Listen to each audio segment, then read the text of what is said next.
Hello, I am Brian Foster, and welcome to our live stream on today, May 26, 2020. And we're talking about the book Gone West, and this covering the chapter of Their Amusements and How the Spirits Inspire Men on Earth, which is talking about art and drama and amusements in the spirit realm, according to the author of this book. So, who is JW? But before I begin, please subscribe to this channel, hit the bell, hit the like button, comment, share this video. I'm also on YouTube and BitChute, I should say, and also visit my blog, nwspiritism.com. I have all my books down on the right-hand navigation side, which you can explore Spiritism and the spirit world much in more depth. So, let's get right to it. So HJL is the spirit that is talking to our author, who was J.S.M. Ward, and he wrote this book, I believe, in around 1910. I might have the date wrong, but it's early 1900s, and he talked to his father-in-law, who was this HJL. So let's start into it right now. So he starts in this trance, in this vision, and he goes, and then he finds himself in this place. And HJL, his father-in-law, who is the spirit, says, "This is the sort of club which I belong to." Now, of course, remember here in England and the society in London during the early 1900s and all throughout the 1800s too, was a lot of people belonged to clubs. They went to their club, etc. And he says, and he looked around, he goes, "Well, here I found a large number of men congregated. Some were playing chess, and I sat and watched several most brilliant games played by a man whom HAL stated was Lasker. Because I doubt if I shall remember these games," I said. "They are extraordinarily brilliant, but almost beyond me. Even here, I'm sure they'd be quite beyond my comprehension on Earth." And HEL said, "Oh, don't worry about that. You're not intended to remember the actual games, only the fact that we do play." After a time, we went out and passed through a great gate. So before I go on there, let me tell you more about other games. So there is a game that was written about spirits that explained to the Reverend G. Owen, who was a reverend in the Church of England. And this was, again, in the early 1900s. And spirits talked to him about what games they played. And they would play games such as, and this is more for games for children who are being raised and, teenage type maturity, being raised in the spirit realm. Remember that you're not aging because of time. You're aging because of you're becoming more mature and you're learning more.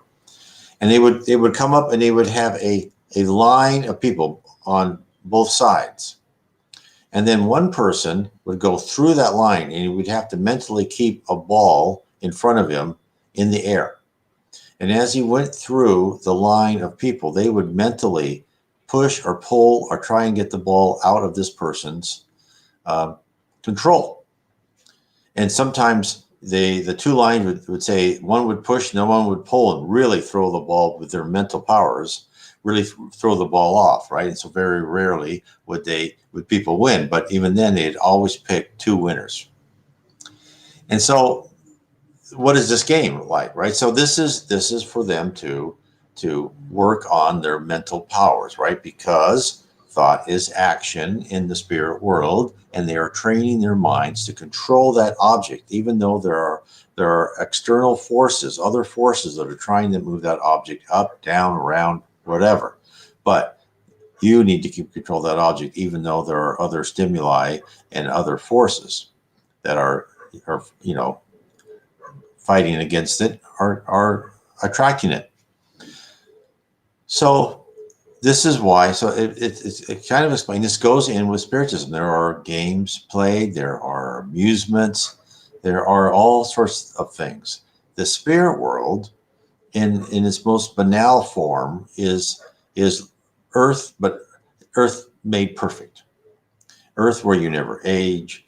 you're always smart, you don't get sick, and you love what you're doing as far as heaven. Now, the lower zones and below that, that's another story. But heaven is kind of like an earth made perfect, and people play games, they live their ordinary lives, but they never age or anything like that, never get sick.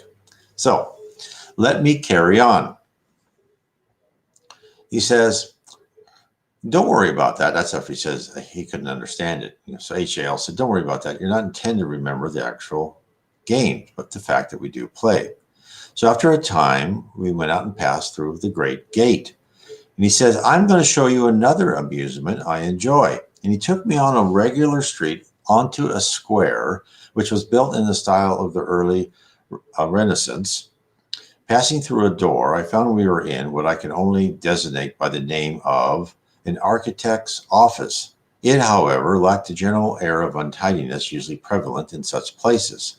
And I noticed that models seem to play a more important part in the production of designs here than they do on Earth.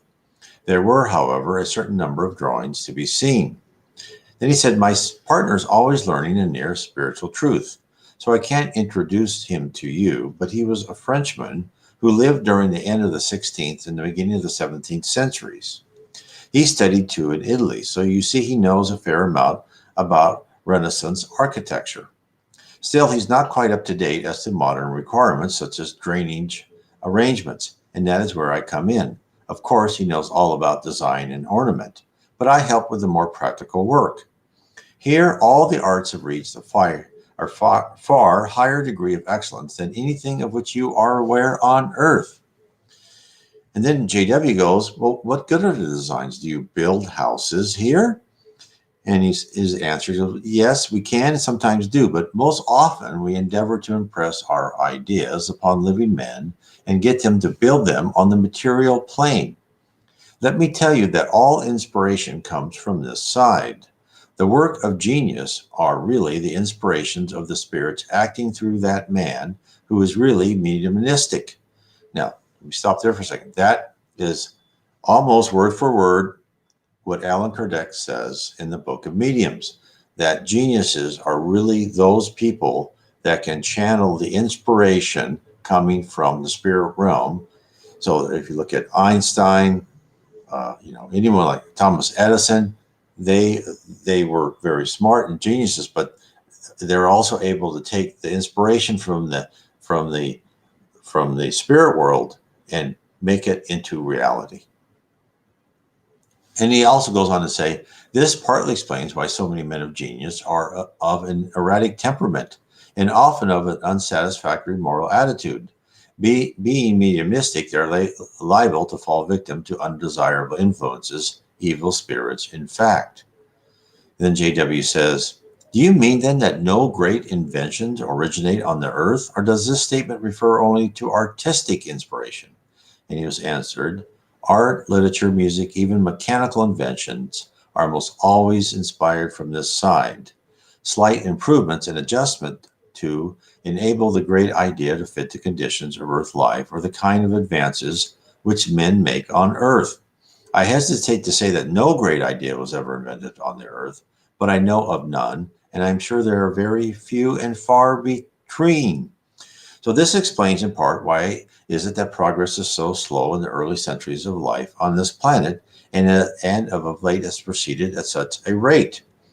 He says that men come over to us with some knowledge and a keen interest in various subjects, and in these more advanced surroundings they discover new laws, and in the light of this new knowledge inspires those who are following in their footsteps. All the same, is what he says, men are often very stupid.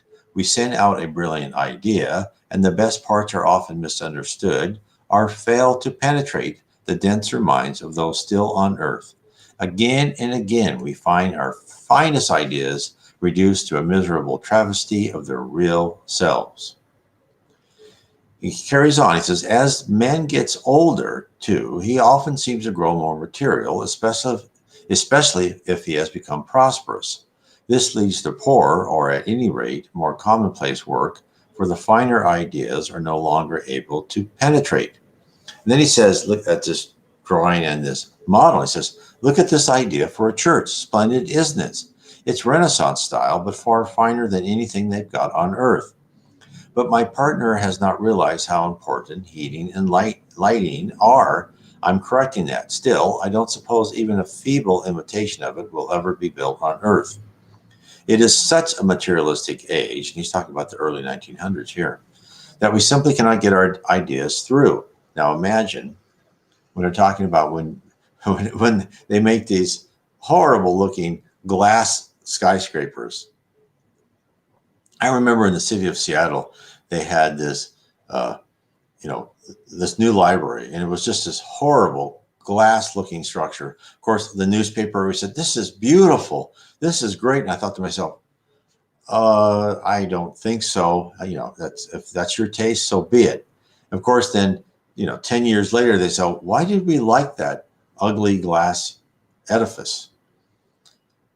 I don't know, but it just shows you that you know those type of things. I'm sure they're not built on that ugly like that library was built in Seattle, are not built in the spirit world, and that we should not go with the majority flow of saying things are beautiful when they actually aren't. Glass boxes, I do not see the beauty in that. Now, some people may, so I may stand corrected. So let me carry on with the book. And he says, and even when we get a man to produce a colorable imitation of some really fine inspiration, the man seldom gets the opportunity of carrying it out. The people who pay being, of course, far more materialistic in art matters than the artists. That is why the earlier periods, for example, the Middle Ages, were so much finer. They were less materialistic and so responded more to our inspirations. And then J.W. said, the author of this book says, then no man on earth deserves the credit of any great idea. The credit is due to the mighty dead. And he was told, well, on the contrary, they deserve all the credit they can get, for it means they have persevered and developed their higher and spiritual faculties, at any rate on the artistic or engineering side. This, at any rate, is something. Even a blackguardy, immoral man who seems materialistic on most matters must have developed his spiritual faculties to some extent if he is able to receive and carry out fine inspirations sent from this side. Then J.W. asks, but you spirits deserve the credit for the ideas themselves. Don't you feel it a little unjust that you should get no credit for them? And he was answered, not the slightest. Jealousy, like other mortal sins, is left on the threshold of hell. We work as an amusement simply for the love of our work. We seek neither fortune nor fame. The joy of producing good work is the only aim, that and the desire to help those still on earth. Now, wouldn't that be a wonderful, wonderful way to be, is to just to be the best that you can and not worry about trying to make money from that or trying to have, public acclamation. It is like a good artisan who, a professional who creates that bookcase or that, the carving for the staircase or whatever, and just does a great job. He doesn't expect everyone to sit and, and say and clap for him or her, but he just feels good in the work that they did. Then we kind of go on and talk about another one. It's not in the book, but it's talking about music from the heavenly spheres. Now, this was in the book Beyond the Veil, and this was the Spirit Kathleen communicated to the Reverend G. Val Owen about music. So here is Gone West talking about inspiration and about architecture and things that inspire us. And now here's another book given by spirits to the Reverend G. Val Owen saying about the same thing. This is how, when we start understanding Spiritism, and then we can see the central theme of how spirits talk to us, what is really there, and because we hear so many things. Now, that is why we all must be careful when we hear from people talking about spirits in the other side, and they only talk to one spirit. That person will give only their idea of what the spirit world is like, just like in this Gone West when he talks to certain people. But that's why you need to have a full range of who you talk to, and that's why Spiritism sends us that, because they bring in all these spirits talking to spiritist mediums, and it comes to be a much more fuller picture of the heavenly spheres, why we're on earth, how we are helped, what's down below, everything. Let's talk about music now. So we are told that music permeates the spheres of heaven, and it winds down its way until a crude approximation hits the earth, whereby it becomes inspiration for music, tones, cadences, rhythms, notes, melodies, vibrations on strings, and harmonies. And this is what the Spirit Kathleen told the Reverend G. Val Owen on November 12th, 1917. This and almost this only do we know, or think we know. It passes for knowledge with us in any wise. The heart of God is the source of harmony in music, not so much the mind of God as God's great heart. From him flow forth the love strains of his melody, and those spheres which are most near to his attunement receive those divine harmonies, and by them, with other influences combined, become more and more attuned to him who is the source of all that is lovely and lovable. Thus, as the eternities glide on, they who inhabit those far high spheres blend within themselves more and more of attributes awful and sublime, and compass each within himself more and more of divinity. So what is she telling us? She is telling us that as the white light of love originates from God, so does the divine harmony flow from vibrations carried by the universal fluid created by God. Now, this is important. This tells you that we live in this whole atmosphere of love, and that the divine harmony comes down to us. And of course, everything was created out of universal fluid, and universal fluid is then manipulated and sent into different densities, vibrations, and harmonies to create not only music, but what we look at as matter to us, right? The cosmos, the earth, the moon, the sun, everything, our spirit bodies. So why is music is important? And it is important to the spirit world because it releases emotions and deep feelings inside. It frees our imagination to soar above mediocrity and materialism. The Spirit Kathleen, answering a question from G. Val Owen about music in the celestial spheres, tells him, yes, we have music of a like nature with yours on earth, but, and here's a large but here, your music is but the overflow from the reservoir of heaven's music.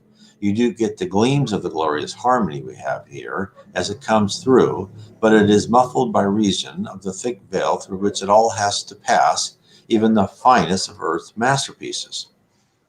So Kathleen notifies us that we here on earth are unable to conceive of the music in the heavens. Our physical and mental limitations imposed by our bodies preclude us from hearing the harmony from on high. But we do receive a shadow, a poor representation of what is heard and felt in the heavens. Music elevates the soul. That's a saying we've all heard. Music serves to channel our intellect and emotions to a different plane. Music reaches places deep within our spirit, and it helps bind our force centers together and brings them to harmony. And without the power of our emotions, we stall on our ascendancy toward the light. This is why women who have had to experience life after life of hardship under fair treatment, and who were still able to retain their ability to love and nurture, rise to one level after another because of their past hardships, while men who block out and sublimate their emotions encounter roadblocks to fully unleash the power of their mind and faith to ascend. And music assists us to combine the naked power of emotion with rational thought. Now, let's go back to the book. He says, I will now show you some further interest we have here. All the arts flourish here, and most of the sciences, but of course on a far more exalted plane. Let us take painting first. So let me stop there for a second. So G. Val Owen told us music is inspired, right? That Kathleen, the Spirit told him, and he told us in his book. We're told in the book Gone West, everything's inspired by the spirit world. This should give you an idea. And then even Allan Kardec said things are inspired by the spirit world. And he was asked, well, is inspiration just for the big things? And Allan Kardec said, no, you would be surprised how you are inspired. You may be inspired, like, not to go, not to go to that hotel on that day because there might be a fire in the hotel and you may die, or not to take that plane, or to buy that apple instead of the other apple because it might be better for you, or call your uncle or aunt at a certain time. They may need your help. Because you would be surprised how we are inspired and communicated to all the time. I mean, all the time, but many, many times. You would be surprised. And I talk about that in my book, The Seven Tenets of Spiritism, how the spirit world, beyond your imagination, is part of our lives. You have to look at us as we're all young students, and our mentors who love us with all their heart want us to succeed, and they're always trying to give us the right path to take. And I discuss that in my book, Seven Tenets of Spiritism. And if we would just listen to our inspiration and listen to our conscience, as our conscience will filter out and will tell us if something's not a good idea or not. But you have to get more and more spiritually mature to have the discipline to listen to it, and the talent and going through enough lives to understand, the gray parts, right? Because there's no white and black and good and bad. So that's why it's so important to open up your conscience and start listening to it, because this will tell you the right path. So then he says, let's take painting first. And he stopped in front of a truly splendid building in the Renaissance style, but it would be impossible for me to describe it. It was so different from anything I'd ever seen on Earth. And H.J.L. said, this was designed by my partner. He knew that it would be impossible to get such a brilliant idea carried out on Earth, so raised it here. He says, it is built without hands. It is an idea and constructed out of his own mind stuff. I'll explain that a little more fully later. So let me explain that now. This is another great revelation in the spirit plane. This is what we all have to understand. This is why we go through this really hard trials on Earth. And why? Why are we going through hard trials on Earth? Well, one is we have free will, so we can be as stupid as we want. But number two, as I'm talking about in this point, is to discipline our minds and to take the primitive emotions out of us, hate, envy, materialism, all that, and put in, the good emotions, the advanced emotions, love, fraternity, charity. Why is that important? We get rid of those primitive emotions, because when we rise higher and higher in heaven, we have more and more of the ability to create with our mind. And you don't want someone angry or thirst for revenge or, anything like that. It was that much power. These, to us, these spirits are like, demigods. They can create out of nothing. They create using universal fluid, and you're actually trained how to create.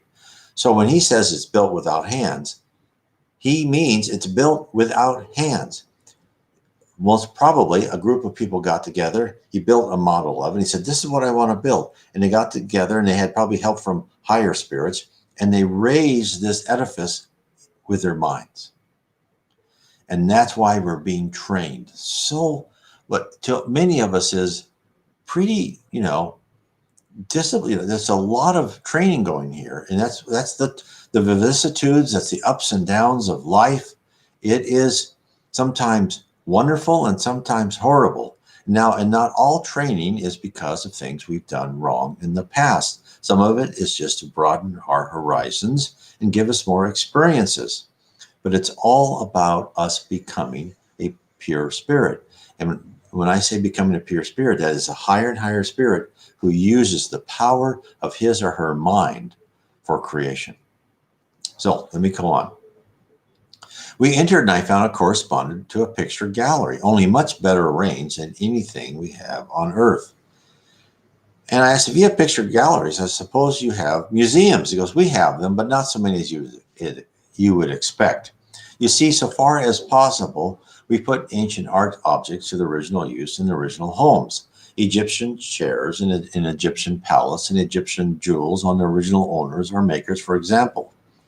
New objects of art created over here usually remain attached to their creator, but some spirits invent them for the purpose of being put on exhibition to delight others.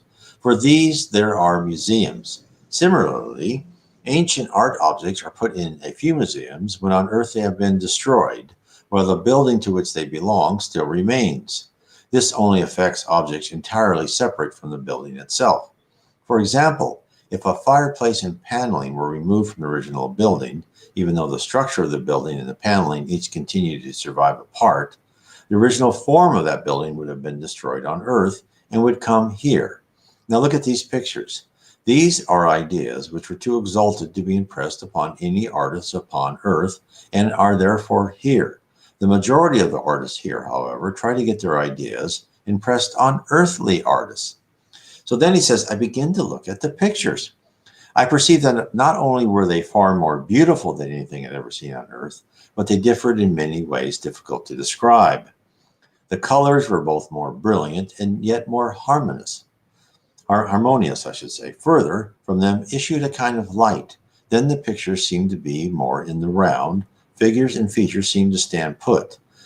Distance appeared to be really there, and atmospheric conditions were more truly rendered. There were all kinds of subjects, landscapes, portraits, dramatic pieces, etc. But the most interesting and best work were those dealing with what, for lack of a better word, I will call the highest emotions. Thus there is one entitled called Divine Love. It depicted a marvelous spirit form, strong yet gentle, just yet merciful. It seemed to be watching over a multitude of human beings. Now these humans were divisible into two main divisions, those still in the flesh and those who had left their bodies. The difference was clear and unmistakable. Further, every single figure differed in looks. No two were alike, just as no two persons on earth are alike. But through these things were beautiful, and the truly marvelous thing about the whole picture was the expression on the face of the Great Spirit and an atmosphere of divine love, which is impossible to describe. After spending some time looking at these marvelous productions, we left the gallery and passing through a kind of park, entered another gallery. And he says, this is a sculpture gallery. Just as in architecture and painting, most artists try to get their ideas carried out on Earth, but some prefer to produce them here.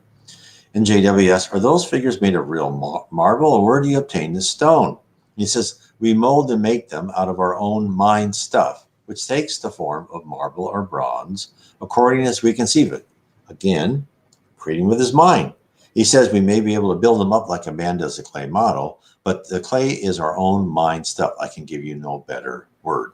Now, let me tell you some more about these galleries. In higher levels of heaven, where you have galleries, and one of these were described in the books by G. Val Owen, there is a marvelous set of sculptures, and there's like more like these relief sculptures, right, where figures, and they're actually, the figures move, things move around, and in paintings, things would actually move, and like ships would go over the ocean, and they would be works of art, but they would be actually in movement. So there's even marvelous things than what HJL saw. So he says, we wandered through these galleries filled with the most sublime things, and which, like the pictures, defy description, and ultimately passed in the park, which was likewise devoted to the display of sculpture. Here were placed monumental works into which architecture often entered. Fountains and sculptured arches, besides groups of every description, were placed amongst ideal surroundings of trees, lawns, and scenery. Water, I particularly noticed, played a large part in producing the most beautiful effects. So now, let's talk about another artist it was talked about in a book by Andre Luis. So this is a picture, was created by the artist. Let me show you the artist first. This is a story about his picture. Let's put him here. Let's hide this. come up here. We'll talk about the artist first.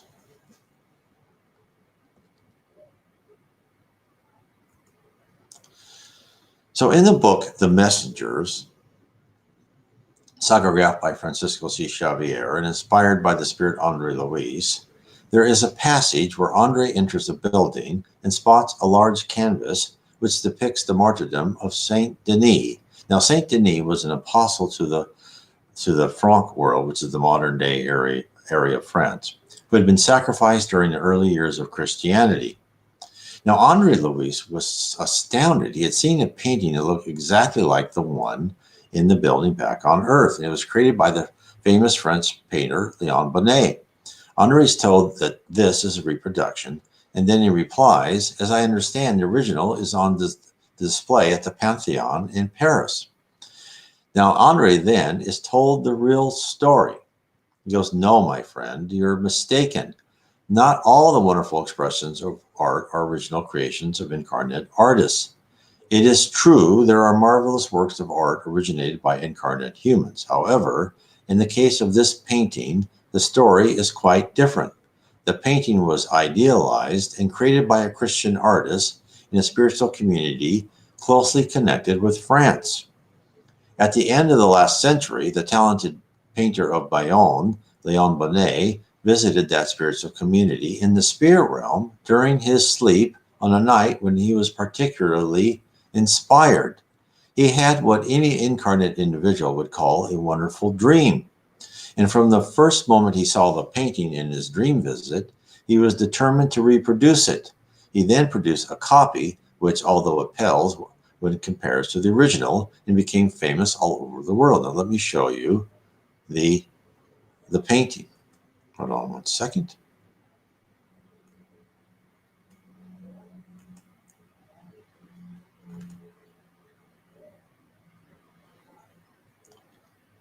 Here we go. So here is the painting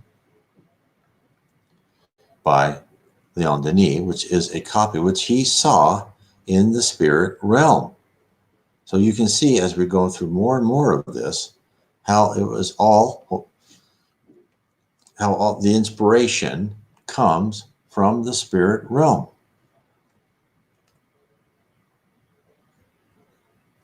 Excuse me.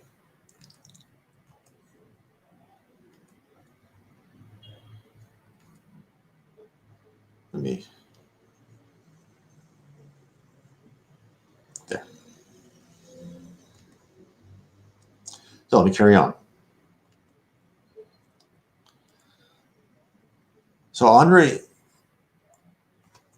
friends explains to him that creative geniuses on Earth, and this, of course, now this is in the book, The Messengers. This was dictated this was the spirit Andre Luis dictating this book to the Brazilian medium, Chico Xavier.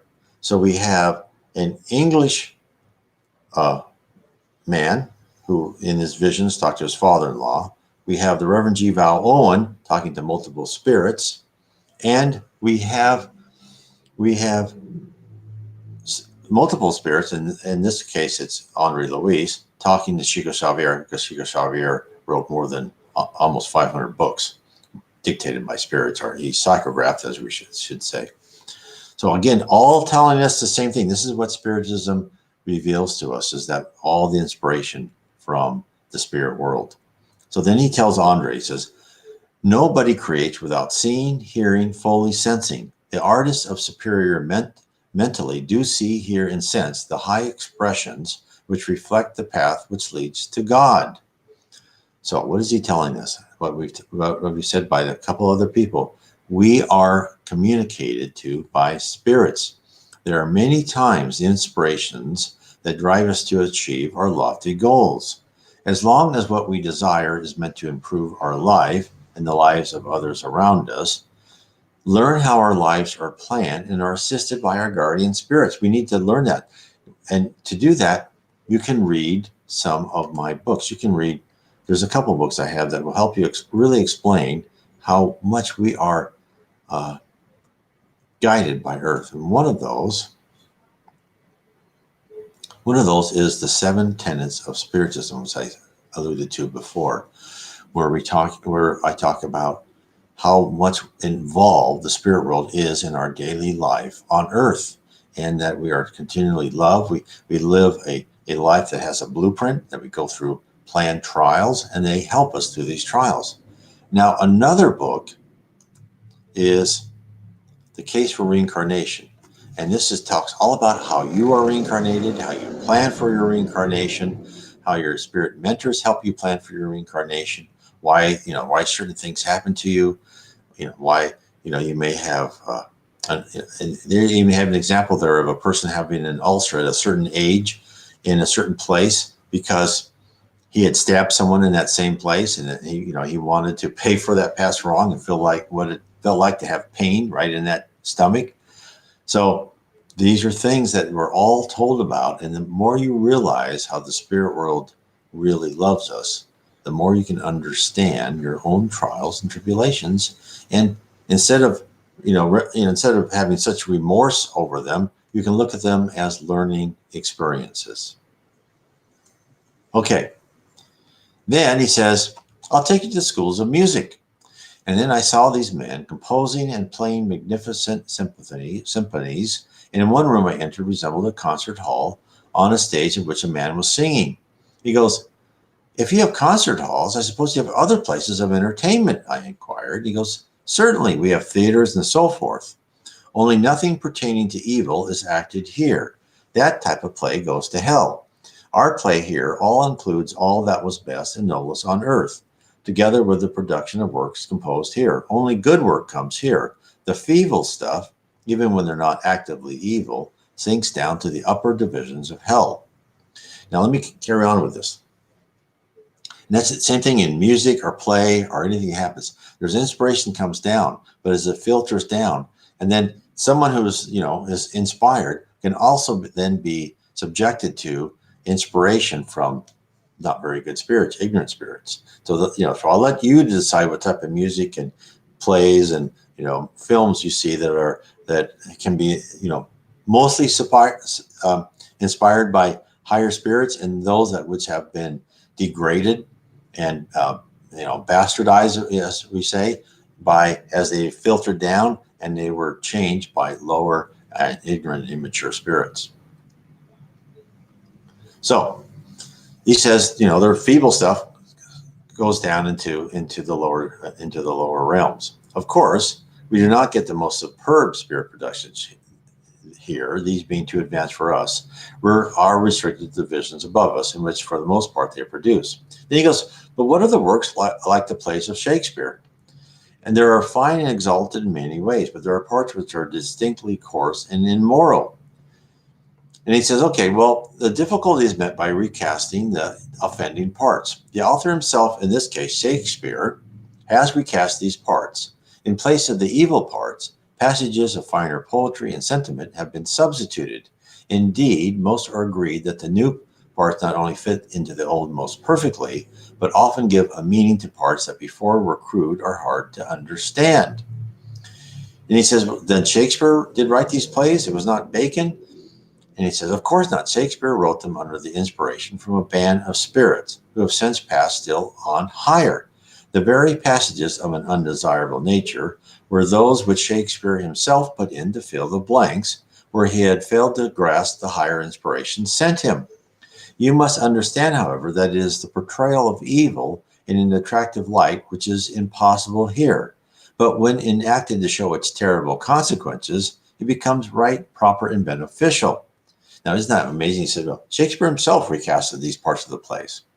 And this is where you have these famous people in the spirit world, and they're around. And they will come back and they may reincarnate. Shakespeare may have reincarnated as other famous authors, who knows who. But they're there because they are immortal. And wouldn't it be wonderful meeting people like this? So anyway, he carries on with this example.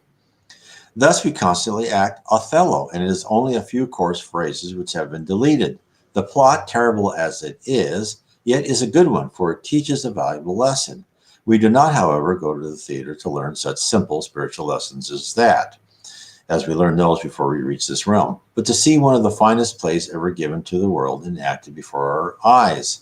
It also does good in that it reminds us of the temptations which beset our fellow men on earth and the terrors of hell for those who fall. The latter prepares us for a sense of pity for those unfortunate who languish in hell, and the latter considerations, however, are subsidiary. They are first and foremost recreations. Well, how do you act a woman's part? Because I haven't seen none here. It's, oh, there's plenty of women. And look, and he led me to a room. There's several women were practicing singing in chorus. And very beautiful, they sang. But he hurried me away quickly, and we were soon in a kind of park, walking beside a river. And we resumed the conversation. Yes, there are plenty of women here, but the sexes do not mix much in these realms. At first, they are separated almost completely.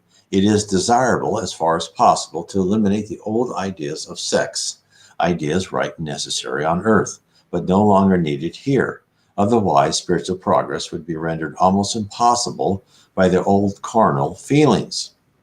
Thus, it is, of course, true that here there is no marrying and giving in marriage, but on the other hand, as the last grains of earthly passion are eliminated, the male and female spirits begin to draw together again, for each is the complement of the other spiritually, and just as they are on earth physically. Let me stop there for a second. So, JW is visiting HAL in a very low level, right? He's probably somewhere on the upper part of the umbrella, the lower zone, not in the upper levels of heaven, and not in even the lower levels of heaven. The lower levels of heaven, men and women are all together. But yes, so let's get down to the other point is having the physical act of sex is less and less important as you go higher and higher in the spirit world. And as you get into heaven, it's not needed. It's like you don't need food. Now I can tell some people say, well, I don't want to lose that. And some people actually go from heaven because they want to keep eating, right? They want to have their meat and potatoes or whatever. But let me explain it this way. Is the whole atmosphere is so wonderful, and there are so many other things that are a higher priority that you naturally lose those drives.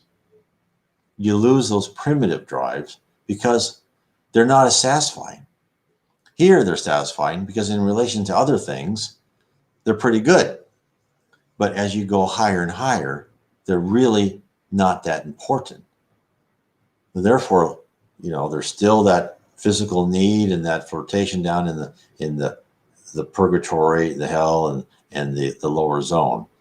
But then as you go there and you start feeling the love of God and you start seeing the wonders of the spirit universe, it's like if you're seeing a really good movie or you're involved in something that you just absolutely love, you don't think about eating, right? You don't even think, you're not even hungry. You can go a whole day and only then when after you're done, you all of a sudden, you notice that, hey, I'm hungry.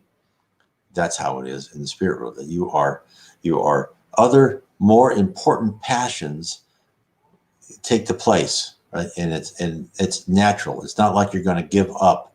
It's truly not like you're going to sacrifice anything. What you're doing is you're trading in for something much better. So let me carry on. So the further we progress, the nearer the two sexes draw, so that we understand ultimately there comes about a mystic union in spirit between one man and one woman. This is the real spiritual union of which marriage on earth is a true symbol or sacrament. This consummation, this blending of two spirit entities, so that each becomes part of the other and yet retains its own individuality, cannot be fully understood even by us, much less by you. The earth marriage at its highest and best does give you some faint idea of what we really mean. So let me carry on before I explain this more, because I want to talk to you about this. The spiritual marriage, if I so can call it, takes place at a stage far above us. It may be in the fifth plane or higher. At least this is certain. It does not take place on our plane. Nevertheless, as we progress, we mingle more and more, first with members of our own sex, then with members of the other sex. It does not necessarily follow that we always marry spiritually the same woman as we did on earth, but we do marry someone who is our complement. So that is not entirely correct, as far as I understand. Now, I could be wrong, and maybe more superior people with better knowledge can tell me, but this is my understanding. is first, there are cases where a male and a female spirit will mingle, and that was actually even talked to in the books by in J.S.M, and I talk about it in my books, where they are like dual spirits into one, and so that can be, but that's not certainly that I know of. It's a rule. No, it's not a rule. They do. You become more and more friendly with everybody. You love everyone, right? You love everyone as a brother and sister. But as you go higher and higher and higher, you lose your more male side or female side, and you become a balance of the two. Jesus Christ is a good example. In fact, it was talked about in a near-death experience by Yvonne, who she felt it, and also about in the book by J.S.M, and spirits told him, is Jesus is like this blend of male and female characteristics, this perfect blend of of passive, aggressive, love, caring, nurturing yet action. Is that's what you become, and that is all individually. Now, sometimes it does have that there are dual spirits of a male and female spirit, and they will combine. But how they combine, and can they ever go back apart again? I do not know. I'm not seeing that information. So anyway, I would like to correct that a little bit, and it just shows you there's always little things that that's why you need to. It's much better to look at many different parts in order to decide, and you get what you think are the central truths. So I think I'll go on. So he says, well, life here seems to be very much like life on Earth, and HAL says, like yet different, very like Earth, like at its noblest and best. But here there is no sickness nor sin, neither evil nor pain enter here. These are left behind on the threshold of hell. There is still some sorrow and repentance for sins now past, but sin on earth, as you understand the word, can come to us no more. Lack of knowledge there is, and therefore complete satisfaction and rest are not to be found here, for one must progress. But deliberate opposition to the will of God is a thing of the past. Nothing that is ugly or evil, low or false, can survive here. Therefore, if any amusement is founded on evil, be it ever so intellectual, it is not found here. So too, purely physical amusements cannot be indulged in, since we no longer have physical bodies. Now, and that is the end of what we'll go through on Gone West.